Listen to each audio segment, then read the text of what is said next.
Okay, ये second video है 6 to 10 MCQ of the paper number 1। The value of the polynomial px is equal to 2x cube plus 3x square plus 7x plus 9 at x is equal to 1। This is very easy. क्या करना है कि अगर x या 1 लिखो तो इसका answer क्या आएगा, उसने वो पूछा है। तो जहां भी पूरे इक्वेशन में मुझे x दिख रहा है मैं वहां पे 1 रख रहा हूँ। 1 1 1 प्लस 9। सो 2 ऐसे कैसे रहेगा, पहले 1 की 3 डिग्री करनी है तो 1 1 1 1, 1 square 1, 7 plus 9। So 2 ones are 2, 3 ones are 3, plus 7 plus 9. So answer is 21.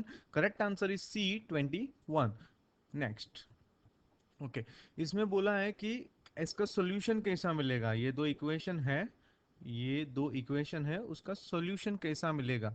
ठीक है, तो मैं क्या कर रहा हूँ, इक्वेशन 1 लिख रहा हूँ, इक्वेशन 2 लिख रहा हूँ। मुझे लग रहा है कि ये तीनों दिन में से 2 कॉमन लिख लेगा। ठीक है, सो मैं अंदर लिख रहा हूँ 2x, 2 को कितने से मल्टीप्लाई करेंगे, 6 आएगा, 3y इज इक्वल टू 4। अभी इक्वेशन 1 2 मेरे को सेम लग रहा है। सो अगर दो इक्वेशन सेम है तो it has how many solutions, ये थियरी में दिया गया हुआ है। अगर दो इक्वेशन सेम है, अगर दो इक्वेशन की जो लाइन है अगर ग्राफ पे दिखा रहे हो एकदम पैरेलल है, ठीक है, तो उसके कितने सॉल्यूशन मिलेंगे। तो दोनों इक्वेशन सेम है तो इनफाइनाइटली मेनी उसके बहुत सारे सॉल्यूशन मिलेंगे। ठीक है, ओके। इसमें क्या करना है मुझे, one upon X minus one upon Y की वैल्यू फाइंड आउट करनी है।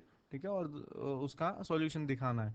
तो सबसे पहले मैं क्या करूंगा, ये जो इक्वेशन है उसको मैं सिंप्लीफाई करूंगा। सिंप्लीफाई कैसे करेंगे, तो मैं सपोज कर लेता हूँ वन अपॉन एक्स, मैं सपोज कर लेता हूँ one upon X is equal to A and one upon Y is equal to B. ठीक है, तो अभी कैसे हो जाएगा, जिसको ये जो इतना इतना पार्ट है उसको मैं लिख रहा हूँ अलग तरीके से। कैसे लिख रहा हूँ, just look at this, 5/1 into 1/x लिख सकता हूँ, ये सेम चीज है।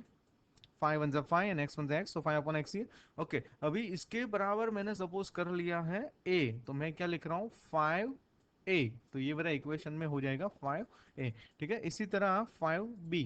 तो मेरा फर्स्ट इक्वेशन क्या बन जाएगा, मेरा फर्स्ट इक्वेशन बन जाएगा 5a 3b is equal to 9। The same way second equation क्या हो जाएगा, 3a 5b is equal to 7। अभी मेथड कोई दी नहीं गई हो क्योंकि ये तो एमसीक्यू है, तो इसके अंदर मैं सिंप्लीफाई किस तरह से करूंगा, तो मैं एलिमिनेशन मेथड ही यूज करूंगा बिकॉज अकॉर्डिंग टू मी वो इजीएस्ट और कन्वीनियंट मेथड है। सो मैं एलिमिनेशन एलिमिनेशन मेथड किस तरह से करता हूँ वो देखो, ये स्टेटमेंट बराबर ध्यान से सुनो तो ये मेथड जो है समझ में आ जाएगी। क्या करना है, इक्वेशन वन को इक्वेशन टू के इक्वेशन वन को इक्वेशन टू के ए के कोएफिशिएंट से मल्टीप्लाई करो, यानी पूरे इक्वेशन को 3 से करना है। इसी तरह इक्वेशन टू को इक्वेशन वन के ए के कोएफिशिएंट से मल्टीप्लाई करो, यानी 5 से करो। सो ये पूरे इक्वेशन को मैं 5 से मल्टीप्लाई करूंगा। ठीक है, तो नीचे मुझे स्टेटमेंट लिखना है कि इक्वेशन वन को मुझे 3 से मल्टीप्लाई करना है, टू को 5 से। ठीक है, अभी साइड पे एरो बना के रफ वर्क कर लेना है तो मिस्टेक नहीं होगी। 3 5 15a, उसी तरह 3 3 9b, और उसी तरह 27। 5 3 15a, 5 5 25b, 5 7 35। ठीक है, इसमें से कैंसिल क्या हो रहा है, 15 कैंसिल हो रहा है। ठीक है, ये इसमें क्या मिस्टेक होती है, don't consider it as minus, ये माइनस अभी नहीं है, ये प्लस हो गया। So plus 25 -9। सो क्या हो जाएगा, +25 -9, 25 में से 9 जाएगा तो 16, 16 + 9 25 होता है। और उसका साइन बड़े नंबर का साइन।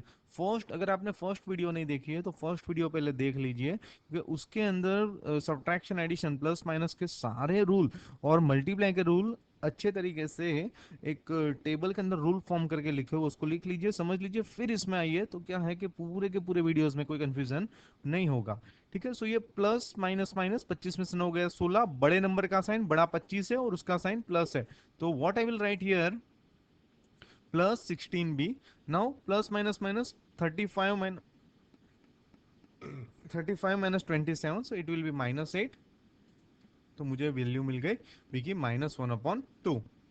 ठीक है, ओके। अभी इसमें मैंने 16 ये साइड क्यों लिया, क्योंकि 16 और बी का रिलेशन मल्टीप्लाई का है तो डिवाइड में चलेगा। -8 को मैं इधर डिवाइड में नहीं ले सकता, ये दोनों का मल्टीप्लाई का रिलेशन है, 16 ये साइड जाएगा।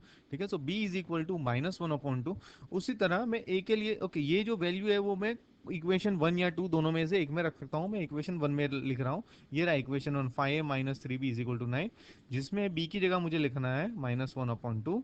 सो ये क्या हो जाएगा 5a, ये प्लस क्यों हो गया, तो मल्टीप्लाई में माइनस माइनस प्लस होता है, -3 -1/2 प्लस 3/2 इज इक्वल टू 9।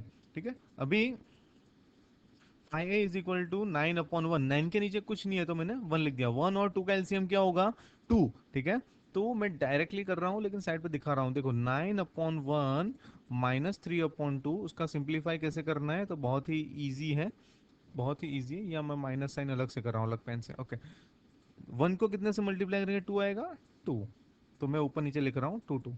2 को कितने से मल्टीप्लाई करेंगे, 2 आएगा, 1, तो मैं ऊपर नीचे 1 1 लिख देता हूँ। ठीक है, सो 9 2 ज़ा 18 minus 3/2, so it will be 15/2। ठीक है, ओके, तो इधर मैं सिंप्लीफाई करके दिखा रहा हूँ। ठीक है, 18 माइनस 3 डायरेक्ट मैंने लिख दिया 15/2, ए बराबर मुझे मिल गया 15/2। 15 के मैं स्मॉलेस्ट पार्ट बनाता हूँ जिसमें से जो कैंसिल होता है मैं कैंसिल कर रहा हूँ। सो ए बराबर आ जाएगा 3/2। अभी ए की बी की दोनों की वैल्यू मिल गई, माइनस किसका करना है, 1/x 1/y, तो ए की वैल्यू 1/x है, बी की 1/y है, तो मैं ये जो वैल्यू है उसका माइनस कर रहा हूँ। ठीक है, 1/x माइनस 1/y, और 1/x बराबर तो a है और a की वैल्यू मुझे मिल गई है, 1/y बराबर b है, b की वैल्यू मुझे मिल गई है। ये माइनस दो बार क्यों आया, ये माइनस एक रूल में से, और दूसरा जो b का सॉल्यूशन है उसमें भी माइनस था। सो माइनस माइनस प्लस, 2 और 2 का एलसीएम होगा 2, तो मैं डायरेक्ट कर रहा हूँ 3 + 1/4। जैसे आप सोचेंगे 2 को कितने से मल्टीप्लाई करेंगे, 2 आएगा, 1, 2 को कितने से मल्टीप्लाई करेंगे, 1, तो 3 1 ज़ा 3, 1 1 ज़ा 1, वो का वही आएगा। So my correct, my answer is 2। ये दोनों का सिंप्लीफाई किया तो मुझे क्या आंसर मिला, तो मेरा आंसर है 2। मैंने यहाँ पे ऑप्शन मेंशन नहीं किए हुए हैं, तो आप ऑप्शंस नहीं है, लेकिन आंसर है 2। So correct answer is 2। ठीक है, ओके, अभी ये जो दोनों लाइन है वो पैरेलल जा रही है, राइट। सो पैरेलल यानी ओके, पैरेलल का मीनिंग क्या होता है पहले वो आपको पता होना चाहिए। पैरेलल यानी ऐसी दो लाइन जिसमें कहीं से भी मेजर करो, फॉर एग्जांपल ये मैं मेजर करना है मुझे, तो अगर मैं ये मेजर कर लेता हूं तो कोई भी पॉइंट से उसके बराबर सामने का पॉइंट का डिस्टेंस सेम होना चाहिए। जैसे ये 2 सेंटीमीटर दिख रहा है मुझे, फिर मैं यहाँ से उसके सामने का पॉइंट मेजर करूँ तो भी 2 आना चाहिए, तो भी 2 आना चाहिए। अगर इस तरह से है तो ये लाइन कहीं भी नहीं मिलेगी। ठीक है, तो उसको हम पैरेलल लाइन बोलते हैं। जैसे ऐसी लाइन है तो उसको हम पैरेलल नहीं बोलेंगे, यहाँ ज्यादा डिस्टेंस है और डिक्रीजिंग ऑर्डर में कम होता जा रहा है। तो ये दोनों लाइन है, ये दिख रही है कि ये पैरेलल है, it will never never meet anywhere, it will never never meet anywhere. ठीक है, it will never meet, if I stretch it will never meet। so इसका सॉल्यूशन कैसा होगा, तो इसका कोई सॉल्यूशन ही नहीं होगा, because it will never meet, और अगर इट विल नेवर मीट तो उसका कोई सॉल्यूशन ही नहीं होगा, तो उसका आंसर है they do not have any solution. ठीक है, इसमें क्या बोला है कि अगर एक रूट 3 है, अगर एक रूट 3 है, if 3 is one of the root, ये जो इक्वेशन है उसका एक रूट 3 है, तो k की वैल्यू फाइंड आउट करो। तो मैं पूरे इक्वेशन में जहां जहां मुझे x दिख रहा है वहां मैं 3 लिख दूंगा, -x7 × 3। अभी इसमें क्या करना है, 3 का स्क्वायर 9, 9k, 7 3 ज़ा 21 प्लस 3, तो 9k, इधर क्या हो जाएगा -3 प्लस 21, ये -21 वो साइड गया तो प्लस हो गया, ये +3 माइनस हो गया। 9k is equal to 18, k is equal to 2। So k is equal to 2 मुझे मिला, सो मेरा डी आंसर करेक्ट है। ठीक है, अभी हिरानी ट्यूशन ने मैथ्स के वीडियोस के अलावा एप्लीकेशन भी बनाया हुआ है, it is very very nice, वो आप hiranitutions.com स्टडी मटेरियल में जाके डाउनलोड कर सकते हो। ठीक है, ओके, इसके अंदर ये 11th एमसीक्यू है, तो I think we will solve it in the next video. Thanks for watching.